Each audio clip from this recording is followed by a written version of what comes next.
Welcome into the lounge presented by DraftKings. We are thrilled to sit down with cornerback Brandon Stephens. And Brandon, I'll just start here.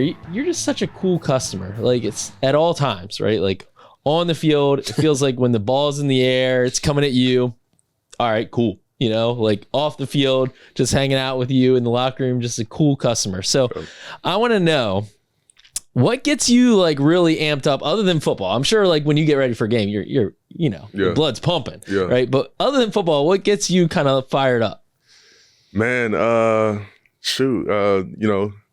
a really, like you said, man, I'm a cool, calm, collected, type of person, man. Try to stay even keel. Don't get too high, don't get too low. But man, I get amped up off, whatever it is, hanging with my family and, we're, talking mess back and forth, it can get a little heated, you know what I mean? But yeah, man, that's just who I am. Is there anything, follow-up question, is there anything that scares you, right? Away from football, like spiders, whatever, roller coasters, like what scares Brandon Stephens?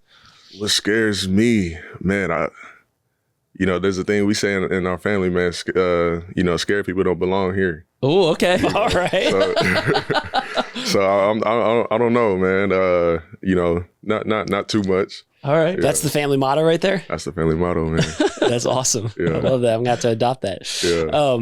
You when you say talking mess with your family, you do talk a little trash though. Like he's saying you're calm and collected, but I feel like you talk more trash on the field than people realize. Yeah. Fair?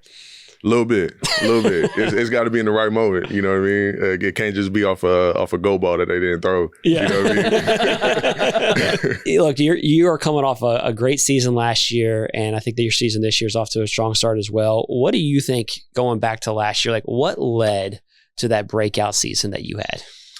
Yeah, man. It's I think just the way that I approach every day. I just my mindset was to prove it every day. Not just on Sundays, but in practice, prove why I belong to, be in the starting lineup, be a starting corner. And, and just the preparation, coaches, they did a great job of getting us prepared. And it made my job easier, having the D line that we had last year, so, that allowed me to make some more plays as well. What's funny about you talking about, can't be scared or whatever is like, I always felt like when I would come to Brandon for a quote before a game, right? And it's often like reporters before any big game, especially when they're matching up against a good receiver, right? You go talk to the cornerback and you're like, what do you think about matching up against whatever, Jamar Chase, whoever it may be, right?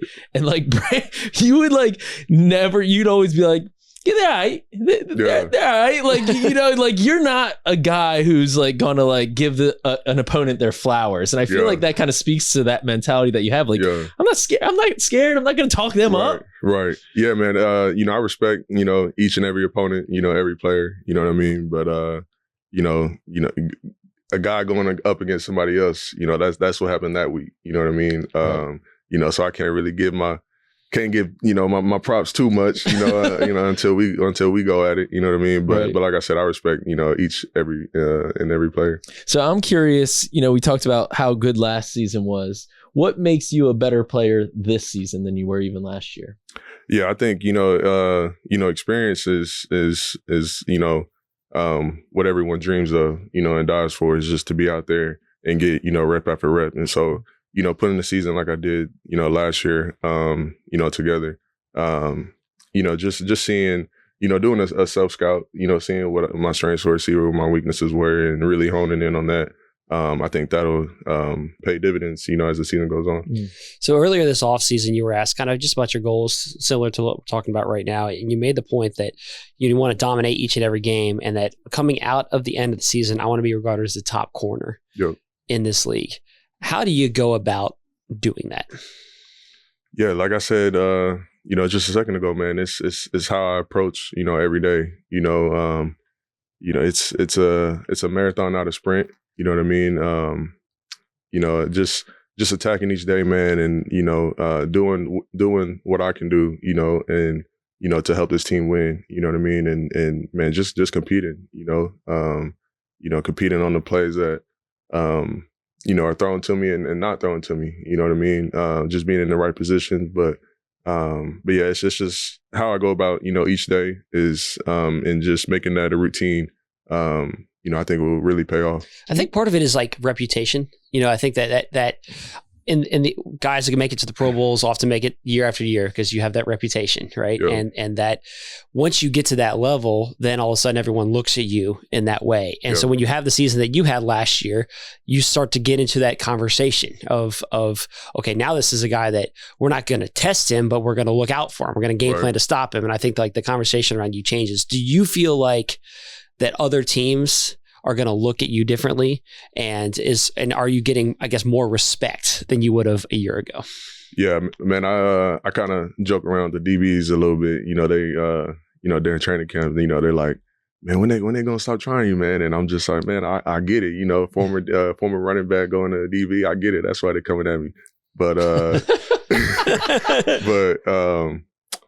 But yeah, man, my mindset, and I think I said it a couple of weeks ago, man, is, I feel like the ball is always coming my way. I never feel like it's just has no chance to come my way, and I think as a DB, as a corner, you have to play that way because you never know, when the ball is going to be there. You never know what play is going to be, that explosive, play, that you're trying to eliminate. And so, but whatever the case may be, man, if they keep trying me, so be it, you know what I mean? But yeah. One of my favorite parts of your game is when the ball is in the air and it's coming at you that, like I said at the top, you're not freaking out at all, right? You just seem you're like, all right, cool. You're just so competitive at the catch point. I think that's really one of your best traits. What's going on in your mind when you do see the ball coming your way? Yeah. You see it a lot, around the league, guys, they panic when the ball's in the air. Yeah. And I think that's a killer at the, at the corner position, man. That's when you get into the penalties, the PIs,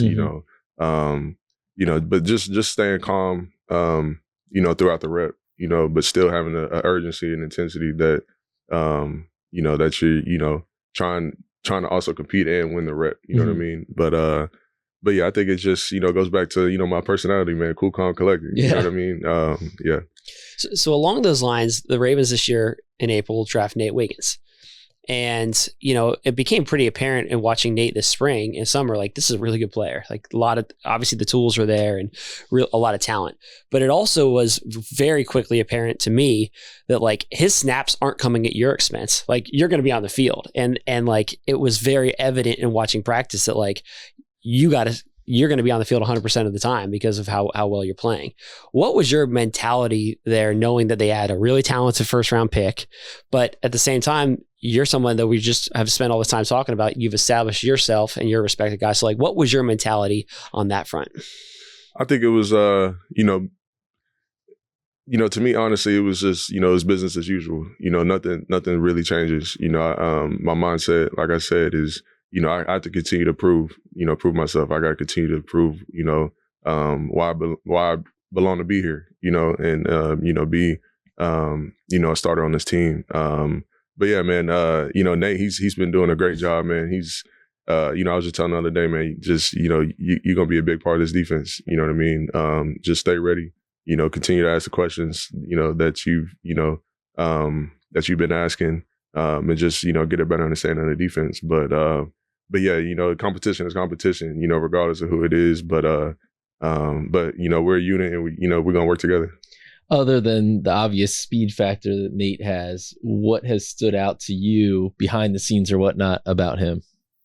Yeah, I think he has a good understanding of, concepts. You can tell that he can see something coming before it happens, and he plays routes, very well, obviously the speed, as you said, but his understanding of, formations and concepts is, what, I think what I noticed, from the jump of when I, first started to be out there with them.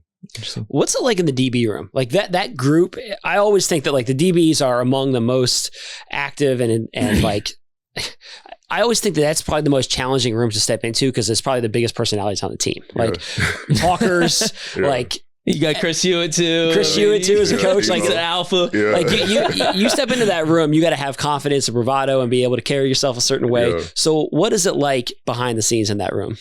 Man, it's a blast, man. We have a blast. We, like you said, we got a bunch of characters in there.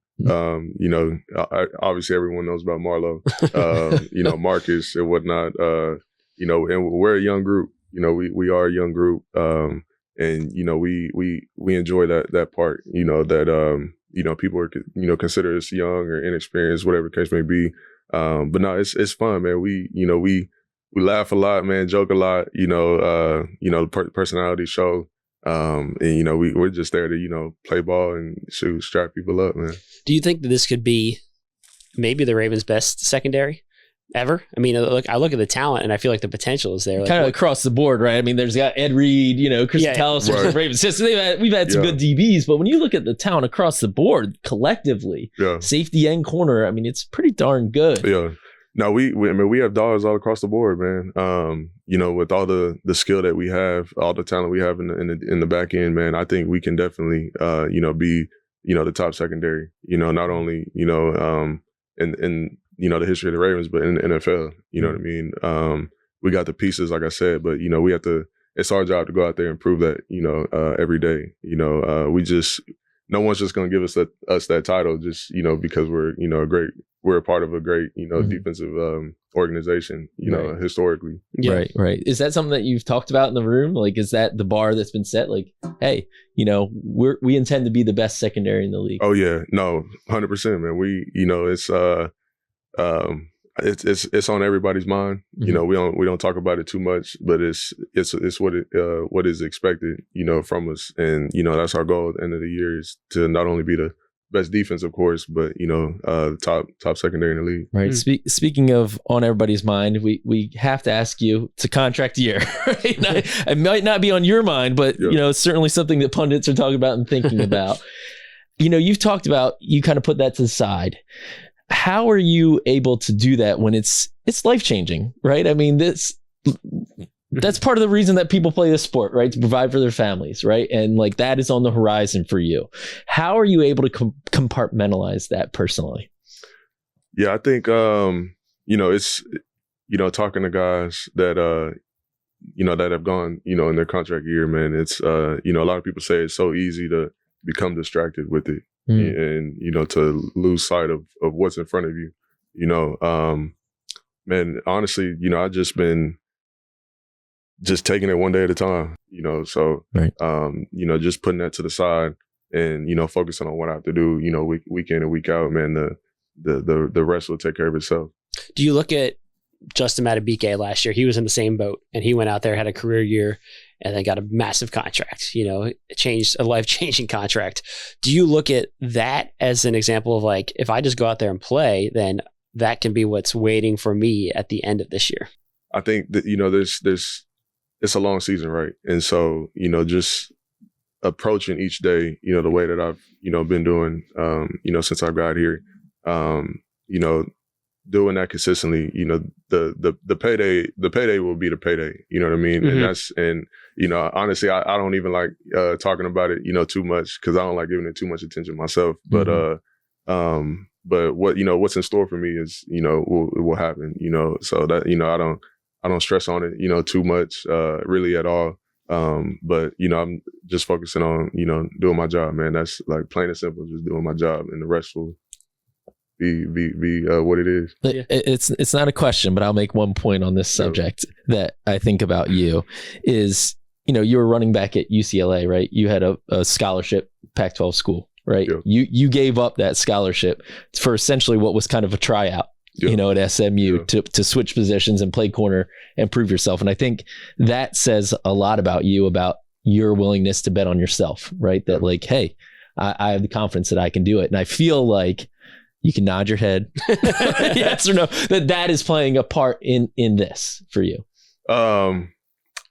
You talking about the contract? Yeah, like you're betting, you're betting on yourself, man. Like I'm in a contract year and I'm going to prove it. I'm going to prove it. I'm going to, at the end, if I play well, I'm going to get what I want. And I believe that I will play well. I believe in myself. Man, honestly, my mindset going into it was, I was looking at, who was, was just looking at the D line, right? When I'm a running back, I'm looking at the D line in the NFL, and I'm looking at myself, man, like, I don't know if I could take those hits in the league. I could give them, but I don't know if I could take them, man. Yeah. You know what I mean? But yeah, honestly, man, I was looking at longevity. You know what I mean? Mm-hmm. What will give me the however many years I want to play. What position will allow me to do that, and it was easy, man, going to defense and playing corner. But as far as the money, man, I really didn't. I enjoyed just playing this game. You know what I mean? But as however old I was, 8, maybe 19, 20-year-old, I wasn't really looking at the intricacies of contracts. You know what I mean? But yeah. Well, the decision paid off. I think you've proven that was a wise decision. Oh, for sure. No, it was definitely. Yeah, I think to your point, I think it's hearing you talk about how the family motto is "scared people don't belong." I think that is kind of evident in a lot of the decisions that you made over the course of your career, which is cool. So for you, you guys are coming off this game, obviously against the Chiefs last week. What do you think? What do you think that game showed about this defense, and what did you guys learn? What was the takeaway from that game? Yeah, man.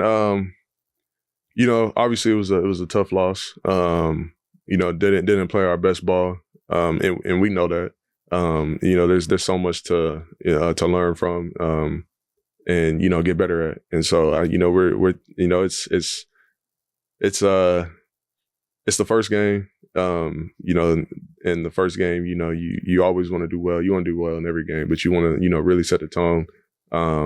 But we got a long season ahead of us, so we, week by week, win or lose, we have to take the good and the bad into the next week. You know what I mean? And so, and that's what we're doing now, man. And, we got another opportunity to prove it. It seemed to me like, in looking at that game, like the mistakes were things that are pretty easily correctable. Like it seemed to me like part of its first game stuff, obviously you have a new coordinator in Zach, but I think that it just seemed like it was kind of first game stuff, like a busted coverage. Busted coverage, that's correctable thing. That's gonna be improved. The communication on stuff is gonna improve. Is that the way that you guys are looking at it? Like the mistakes, I guess, that you made in this game collectively, those are things that are easy to fix. Yeah, those are the easy things to fix. When those things happen in the game, we came to the sideline and we everybody got on the same on one accord. Yeah. You know what I mean? But yeah, it's stuff like, it's not a, we're lucky that it's things that, we can fix, the day after, or, once we come on the sideline, so I'd rather it be that than, an ability thing. Right. Yeah. You can't cover. Yeah, right? Yeah, you can cover. You can't fix that. You can't fix it. Not being able to cover somebody. Exactly. All right. So I'll show viewers and listeners what I meant by my earlier point about asking you about wide receivers. Devonte Adams is up next for the Raiders. Just your thoughts on matching up against him. Yeah, man. He's one of the best to do it, man. Crafty receiver. Mm-hmm.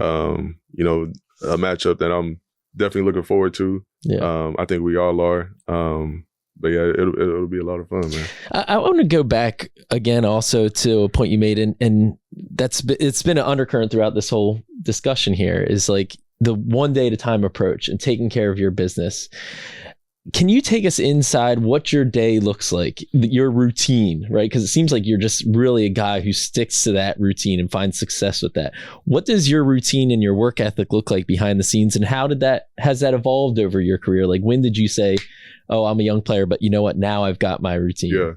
Yeah, man. I think just talking to, I was fortunate enough to be around some good vets. My rookie year and my second year. Obviously now, of course.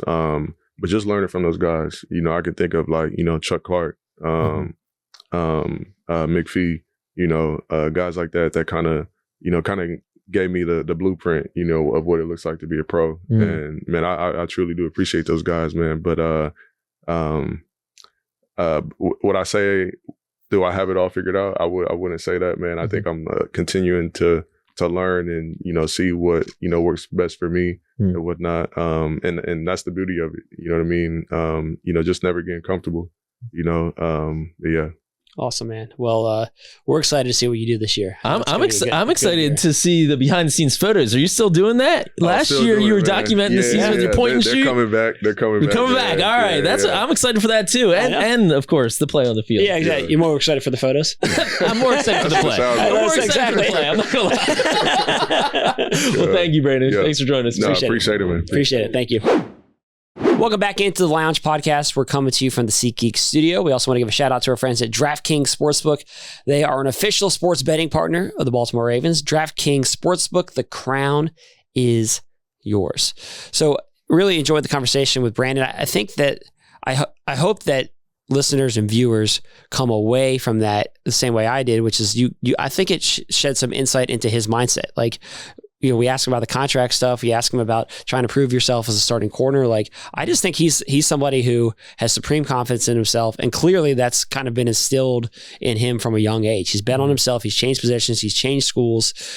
And he's never been, I think, scared of that challenge. That's right. Yeah, no, I mean, he's a really determined, calm pros pro. Like, I like everything about the way that he approaches the game and kind of one of these, quiet killers, you know what I mean? Like the way he plays the game. I mean, he's a really phenomenal athlete. I don't know that people give him as much credit as they should, right? Like, I don't know that he has the straight line speed of Nate Wiggins, right? But like, you're talking about quickness, you're talking about in and out of breaks, ability to go up and make a play on the ball, leaping ability. Like, Brandon Stephens is a really athletic dude, and that's in part what makes him so sticky. And then you add on top of that this competitiveness that he has to challenge receivers, all that, and his ability to stay calm under pressure, which, is there another position outside a quarterback that is under more pressure than a corner? I'd say right? No. Especially, exactly. I would say no too, especially one on the outside, right? Mm-hmm. And like,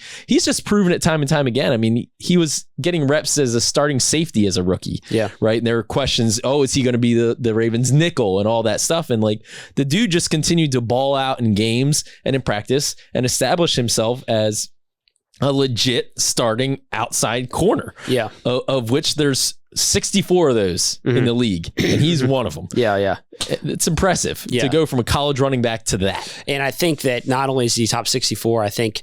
Oh, yeah, like he's not 64. Yeah, exactly. As the season progresses, he wants to be mentioned among the best. And I think that he has that ability and that potential. Yeah. And... I think it's not often, I don't know that like the numbers on this, but when a guy comes out of college and the scouting report is he could be a safety or he could be a corner in the NFL. I feel like every time they end up as a safety, because like if that's the scouting or report, in some kind of hybrid role. In a hybrid role, right? It never ends up as an outside corner, like except for Brandon Stephens. Right. Because generally speaking, when that's like the scouting report, you question if a guy has the speed and quickness to play outside. Mm-hmm. And so could you slide him to a safety role or a hybrid role?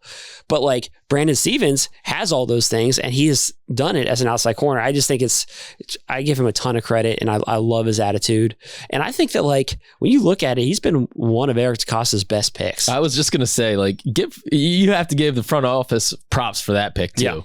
Yeah. End of the third round. I think he was a comp pick. Right.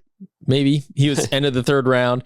And, here's a guy who really had 1 year of production at SMU as a corner. Yeah. Right. Of big time production. And I remember when that pick was made, people were flipping their pages. Who's Brandon Stephens? Yeah. Right. Like, he was not firmly on the radar as one of those name recognizable prospects. Yeah. He was a gem, and the Ravens really unearthed a good one there. Yeah. I think that was a great pick. And it's partly on, obviously, the Ravens front office and scouting department for finding him, and obviously it's on Brandon, massively on Brandon for developing and the coaches. That he has. Of course, all of it works in together. Yeah. But I'm excited for him. I think that he is, as we talked about, he's going to be rewarded handsomely at the end of the season with a nice big contract. Hopefully, it's here for a long time. Yep. I think.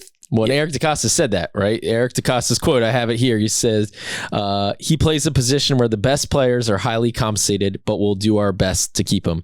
He's made himself one of the best corners of the NFL. So that's the way Eric DeCosta already sees him. Yeah. He's one of the best in the NFL. And if the rest of the league agrees with that assessment by the end of this year, Brandon Stephens is going to get paid. Yeah. Big time. And the Ravens, Eric DeCosta has made it a point. He wants to keep as many good young players as possible on this team. And Brandon Stephens is one of those guys. And so like, I think that they will definitely want to keep him. Whether that happens or not will depend on how Brandon Stephens' season goes this year, obviously. And then all the other puzzle pieces the Ravens have to put together. You know, cornerbacks don't come cheap. And can you pay he and Marlon at the same time? It's tough. You get into kind of a Roquan, Patrick Queen situation. You know, how much can you invest at one position? The Ravens are willing to spend at corner, but for how many guys? And now you have Nate Wiggins in the fold too. So, you know, I really cross my fingers and hope that Brandon Stephens can be here long term. I think he would probably like that too. Eric DeCosta would like that as well, but we'll have to see. Yeah, totally. So before we get to that point, we're just going to watch him play a lot of great football. It's going to be very fun. Yeah, I think enjoy it. I think he's going to be a great player, and you know, one of the leaders. Quiet leaders of this defense, who's very well respected in this locker room in the secondary, and I think he's going to have a great year. So we are going to have another episode of the podcast coming out tomorrow where we're going to do kind of a deep dive into the game coming up against the Raiders, and also talk about all the things that are happening here on the media front leading into that game coming up. The home opener Sunday at M&T Bank Stadium is going to be an awesome time, so make sure that you are there in the house for that game.